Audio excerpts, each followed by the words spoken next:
Bismillahirrahmanirrahim. Assalamualaikum warahmatullahi wabarakatuh.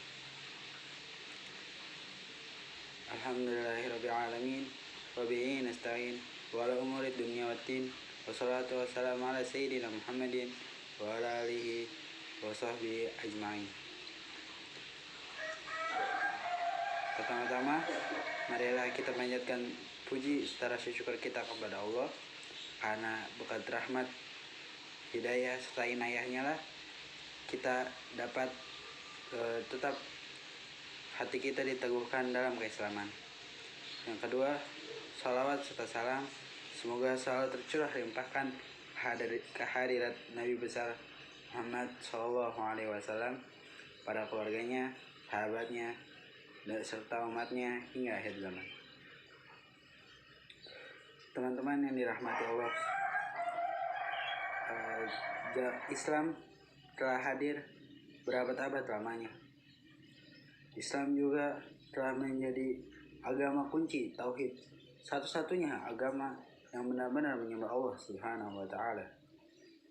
Seperti yang kita tahu, keislaman seseorang dapat berubah tergantung dengan keadaan. Jika dia bermaksiat, maka imannya akan berkurang.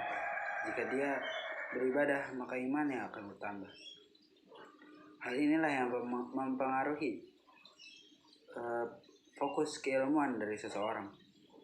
Seperti yang kita tahu, pada zaman Rasulullah SAW, iman senantiasa meningkat.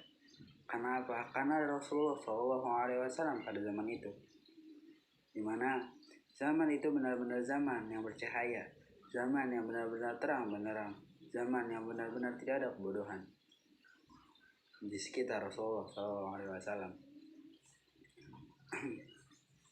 Namun apa?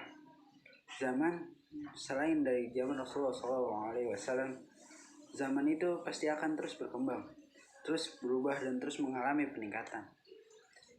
Hal inilah yang menyebabkan banyak sekali hal-hal baru, pola pikir baru, pemikiran-pemikiran baru yang akhirnya menjadi sebuah tingkatan yang berbeda dalam keislaman.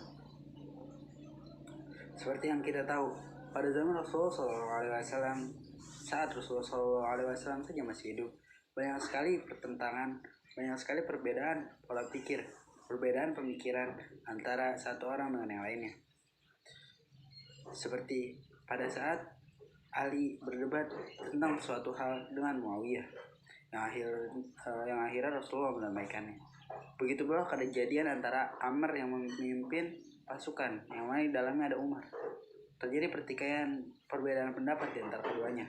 Namun sekali lagi Rasulullah mendamaikan keduanya. Jika Rasulullah SAW ada dan pertentangan itu ada, mungkin permasalahan itu dapat diselesaikan dengan mudah. Karena apa? Karena ada Rasulullah SAW yang membimbing kita untuk menuju titik terang dari permasalahan itu. Namun permasalahan-permasalahan seperti itu tidak dapat terjadi setelah Rasulullah meninggal. Akhirnya apa? Muncullah yang disebut ikhtilaf atau perbedaan pendapat. Perbedaan pendapat ini bukan muncul dari orang-orang bodoh, bukan muncul dari orang-orang yang tidak tahu, tapi muncul dari orang-orang yang tahu, orang-orang yang punya pemikiran hebat, namun mereka tidak mampu, tapi kadang hal yang mereka miliki, ilmu yang mereka punya, lalu dicerna oleh otak mereka, memunculkan hal baru, yang mana hal itu berbeda dengan apa yang sebenarnya terjadi. Terutama kita bisa melihat di zaman kita bisa melihat di zaman Umar radhiyallahu anhu menetapkan sebuah hukum baru. Apa itu? Tarawih berjamaah. Yang akhirnya tarawih berjamaah ini dijadikan budaya, dijadikan adat, dijadikan kebiasaan oleh sebagian muslim. Lalu ekspansi Umar, penaklukan Umar berjalan mulus hingga seluruh Arab. Namun perkembangan kekuasaan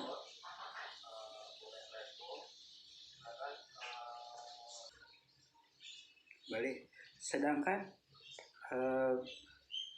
perkembangan pendidikannya belum sampai pada tingkat perkembangan sejauh itu. Jadi ketika Umar menaklukkan suatu daerah, Umar hanya menaklukkannya dulu, menguasainya dulu, tapi tidak dengan agamanya.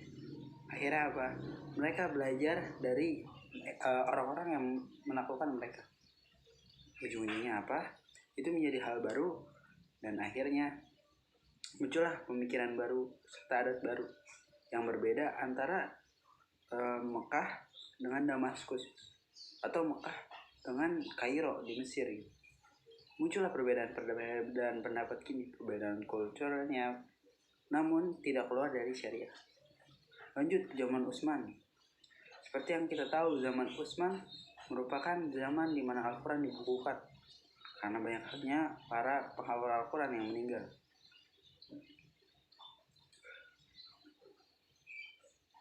Karena banyaknya penghafal Al-Quran yang meninggal, akhirnya Al-Quran dibukukan dalam satu buku. Tapi apa? Meskipun Al-Quran dibukukan dalam satu buku, dalam perkembangannya Al-Quran mengalami berbagai macam perbedaan pendapat juga. Di antaranya ada yang dikenal dengan nama Nazom. Ada yang terkenal dengan nama perbedaan cara baca. Seperti yang kita tahu gitu, yang sering terkenal di antara kita. Di Maghrib mereka membaca ad-duha dengan wad-duhe, seperti itu. Yang akhirnya apa? Berbeda dengan cara kita membaca Al-Quran. Padahal Utsman sudah membukukan Al-Quran itu dan menyebutkannya dengan Quran Utsmani. Tapi kenapa perbedaan ini masih juga ada? Dan kita tidak bisa menyalahkan perbedaan itu. Karena apa? Karena ulama-ulama membenarkan hal itu. Tidak ada alasan untuk menyalahkannya untuk kita ya. Tidak ada alasan kita untuk menyalahkannya. Dan akhirnya zaman terus berkembang, maju ke zamannya dinasti Bani Umayyah. Di situ kita kenal Al-Biruni dan lain-lain gitu. Lanjut juga makin jauh kita ke zaman Bani Abbasiyah gitu. Setelah ditaklukkannya Umayyah, muncullah Bani Abbasiyah gitu. Dimana Bani Abbasiyah ini tidak seperti Bani Umayyah. Bani Umayyah sering berfokus dengan perkembangan, tapi perkembangan ekonomi, perkembangan pemerintahan, perkembangan perluasan daerah gitu. Meskipun ya kita tahu di akhir-akhir kepemimpinan dinasti Bani Umayyah banyak sekali hal-hal kezaliman yang terjadi. Bahkan banyak orang-orang bodoh yang diangkat jadi pemimpin. Untuk selanjutnya kita lihat di Bani Abbasiyah. Bani Abbasiyah, pola pikir masyarakat, pola pikir orang Muslim itu sangat maju. Karena apa? Karena saat itu Bani Abbasiyah tidak berdiri atas nama Bani Abbasiyah sendiri, bukan atas keturunan Abbas sendiri. Banyak bani-bani lain yang ikut membantu mereka, ikut menyatukan mereka. Sehingga apa? Sehingga pola pikir masyarakat mereka maju. Selain itu, kita juga tahu ada kisah salah satu dari Khalifah Bani Abbasiyah. Dia mengalami sebuah mimpi di mana dia bertemu dengan seorang filsuf dari Yunani, yang akhirnya muncullah karena mungkin dari cerita ini ya, muncullah hal-hal baru, pola pikir baru yang membuat si Khalifah ini berpikir gitu bahwa zaman dia zaman pemerintahannya harus dipenuhi dengan pemikiran baru. Dan seperti yang kita tahu gitu, dinasti Bani Abbasiyah berkuasa cukup lama, menghadirkan pemikir muslim yang cukup banyak, menghadirkan ulama-ulama yang hebat gitu. Seperti yang kita kenal sekarang, apa itu? Mazhab muncul di zamannya Bani Abbasiyah. Banyak sekali hal-hal di zaman dinasti Abbasiyah yang masih terjaga sampai sekarang.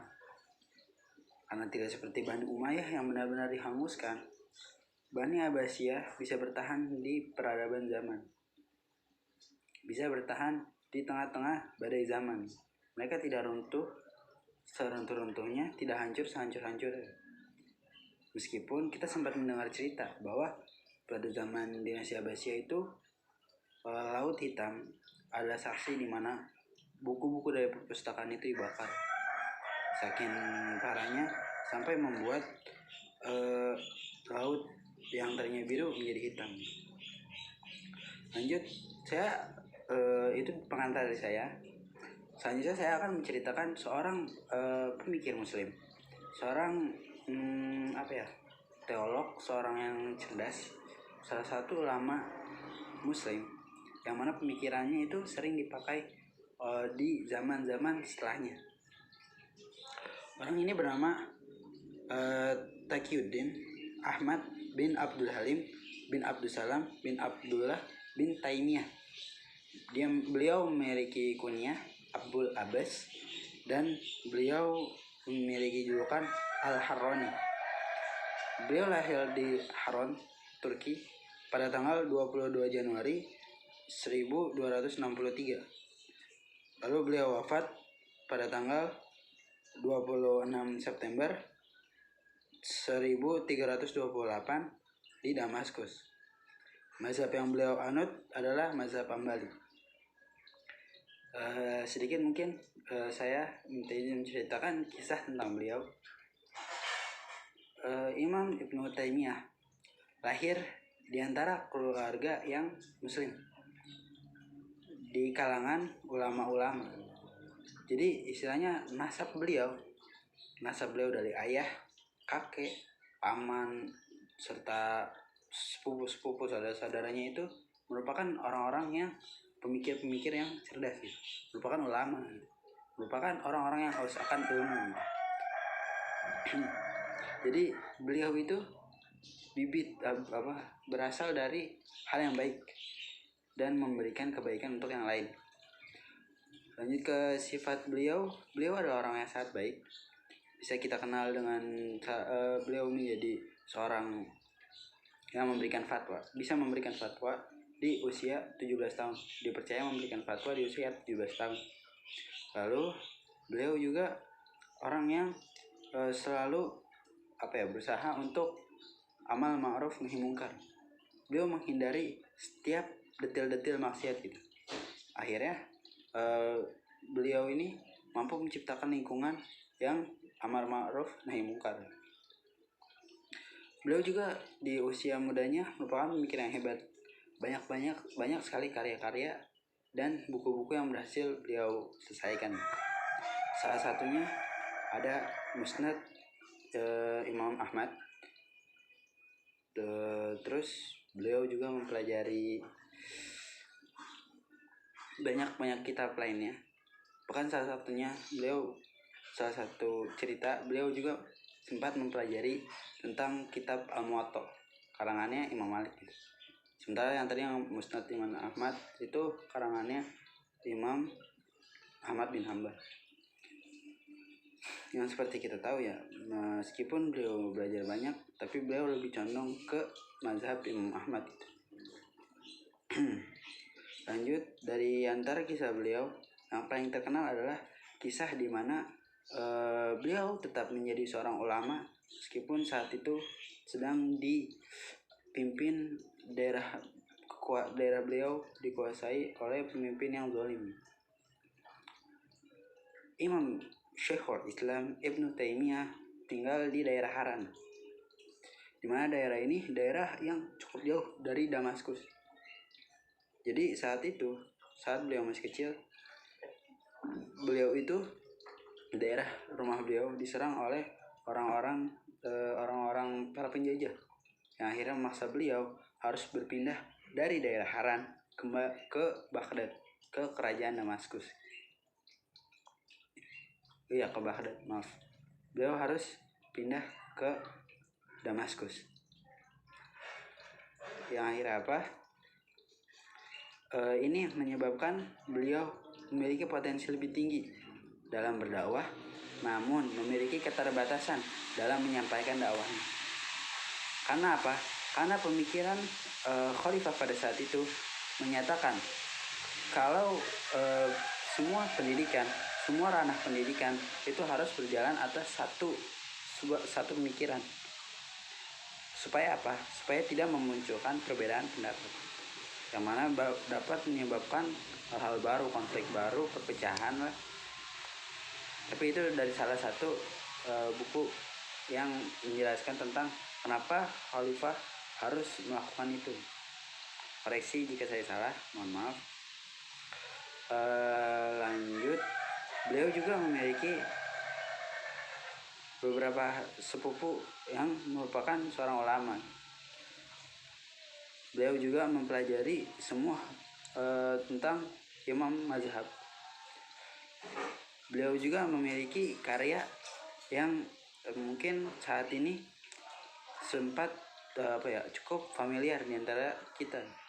Di antaranya ada Al-Iman dan Fatwa Ibnu Taimiyah, yang mana kita tahu Fatwa Ibnu Taimiyah ini merupakan buku fatwa yang cukup terkenal.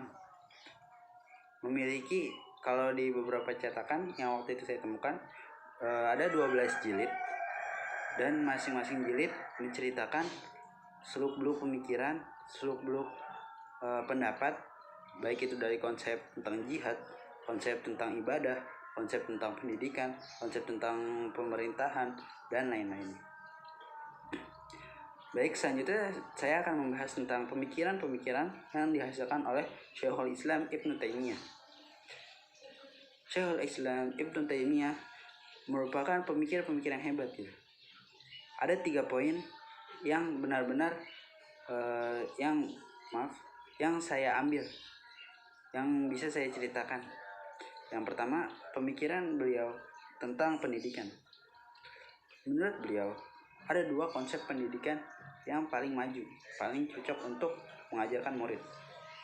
Yang pertama adalah konsep metode ilmiah. Yang kedua adalah taibiyah. Yang pertama ini kenapa bagus? Karena metode ilmiah mengajarkan kita supaya melihat, baru mempelajari, sehingga kita bisa merasakan secara langsung apa yang kita lihat. Yang kedua, metode taibiyah. Metode ini mengajarkan kita untuk selalu bisa mempelajari ilmu-ilmu Allah. Jadi kita tidak meremehkan ilmu-ilmu Allah.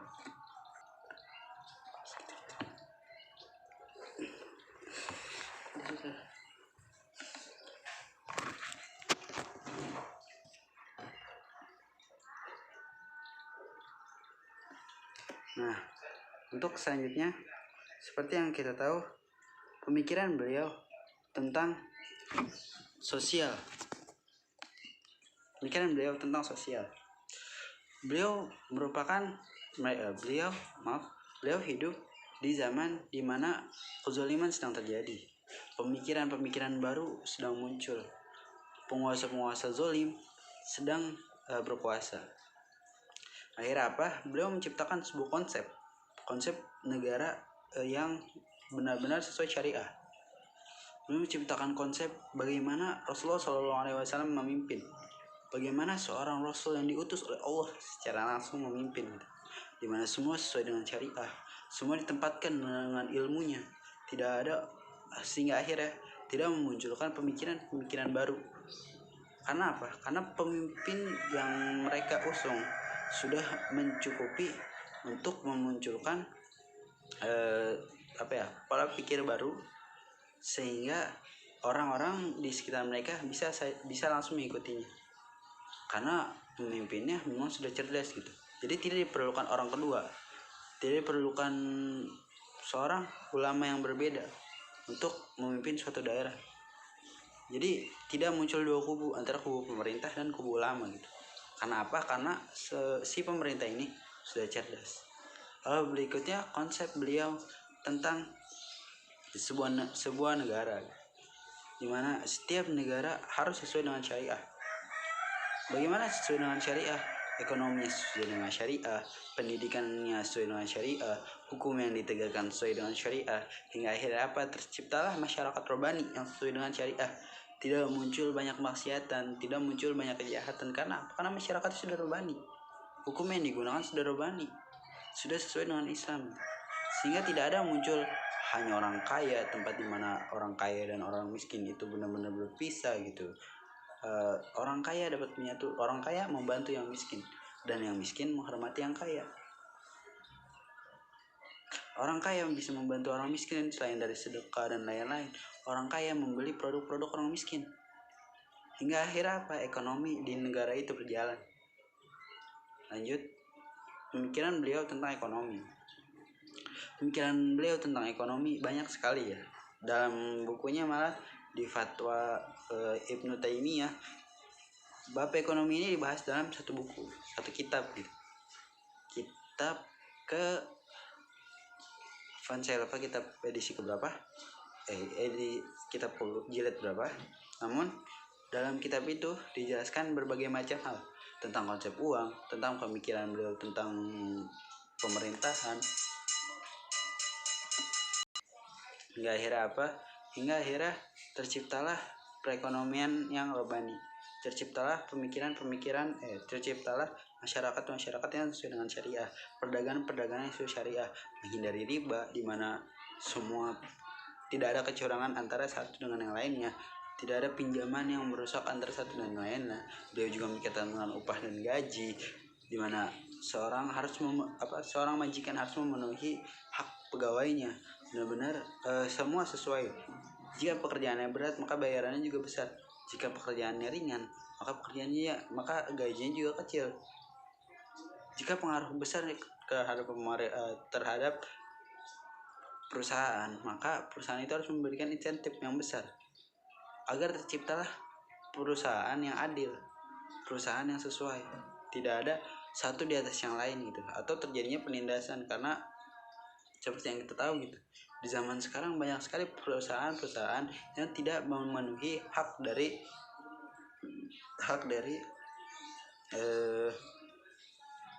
dari pegawainya, hingga akhirnya banyak terjadi PHK, mogok kerja, dan kejadian-kejadian lainnya. Beliau juga memikirkan tentang konsep uang, dimana konsep uang ini merupakan konsep yang beliau bangun atas pemikiran beliau sendiri. Seperti yang kita tahu, uang pada zaman sekarang banyak dicari orang, padahal kita nggak pernah memiliki uang tersebut. Uang itu hanya kebetulan pada saat itu ada di dompet kita dan akan selalu bergerak ke tangan orang lain. Kita nggak pernah memiliki uang, tapi kebetulan saja saat itu kita sedang memegangnya atau sedang ada di dompet kita. Itulah konsep yang dibuat oleh Syekhul Islam Ibnu Taimiyah, di mana rasa memiliki tentang uang ini dibuat lebih sederhana. Sehingga akhirnya apa? Dengan pemikiran seperti ini berjalanlah masyarakat yang tidak menimbun uang. Masyarakat akan berbelanja gitu.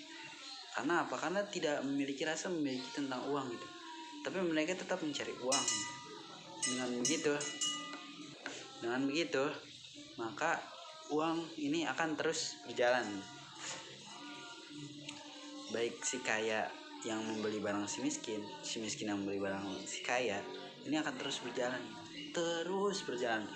dengan pola seperti ini. Maka perekonomian akan maju, perekonomian akan berjalan secara terus menerus.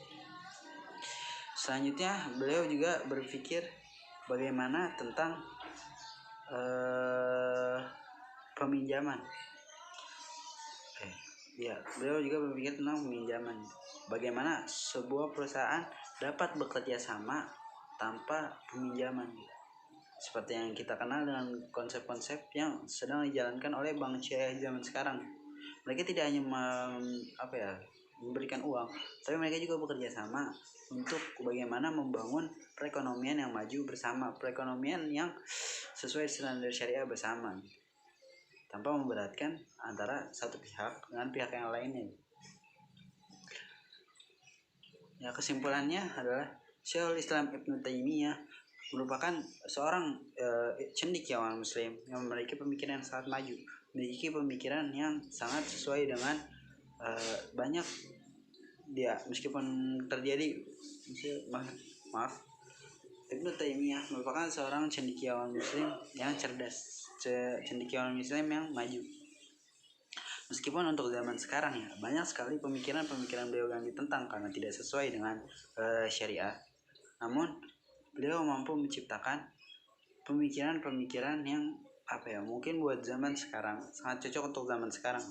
Kenapa saya bilang begitu?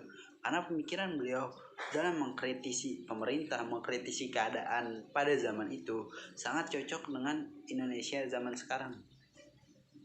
Karena kita butuh orang-orang seperti ini. Kita butuh untuk memajukan negara kita dengan cara seperti ini gitu. Dengan cara kita peka terhadap lingkungan, seperti Ibnu Taimiyah yang peka terhadap lingkungannya pada saat itu. Beliau memikirkan bagaimana keadaan terbaik, bukan hanya untuk beliau sendiri, tapi untuk negaranya, untuk perekonomiannya, untuk saudara-saudaranya, untuk keadaan sosial di sekitarnya. Beliau tidak hanya memikirkan bagaimana supaya saya ini maju gitu, tapi beliau juga memikirkan bagaimana supaya keislaman semua muslim itu dapat maju. Sekian mungkin dari saya. Wabillahi taufiq wal hidayah. Wassalamualaikum warahmatullahi wabarakatuh.